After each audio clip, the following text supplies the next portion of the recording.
अबू हुरैरा रज़ी अल्लाह अन्हु की रवायत है कि नबी मोहम्मद सल्लल्लाहु अलैहि वसल्लम ने फरमाया, मजबूत वो नहीं है जो अपनी ताकत से लोगों को मगलूब करता है, बल्कि मजबूत वो है जो गुस्से की हालत में अपने आप को काबू में रखता है।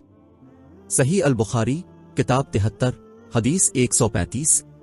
ये हदीस जज्बाती जहानत, खुद को काबू में रखने और असली ताकत के असली मानों के मसाइल पर बात करती है, जो आज की दुनिया में बहुत अहम है, जहां तनाज़ात ज़ाती और जमाती आमतौर पर खुद को काबू में न रखने और समझने की कमी की बदौलत बढ़ते हैं। ये हदीस हमें ताकत के हकीकी मानों को समझाने की कोशिश करती है। इसके मुताबिक ताकत वो नहीं कि आप दूसरों को अपने गुस्से से नुकसान पहुंचाएं और गुनाह के मुर्तकिब हों, बल्कि ताकत यह है कि आप अपने गुस्से को काबू में रख सकें। इस हदीस की रोशनी में आपकी ताकत ऐसी होनी चाहिए कि आप अपने जज्बात को महारत से मुनज़्ज़म कर सकें, खुसूसन जब आप गुस्से में हों। गुस्सा आने पर अगर आप अपने आप को काबू में रख सकते हैं तो ये असली ताकत है।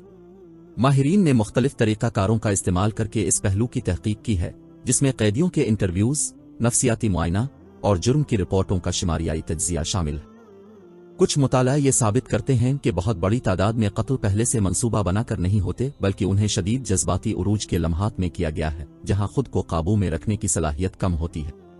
इसी तरह कई मुआशरती मसाइल जैसे घरेलू तशद्दुद, सियासी तनाज़ात, ऐसी जगहों पर भी इस हदीस का इतलाक होता है जहां लोग गुस्से और जज्बात में बेकाबू होकर गलतियां करते हैं। अगर हम इस हदीस के उसूलों को अपना लें तो हम अपने आप को और दूसरों को बहुत सारे मसाइल से बचा सकते हैं।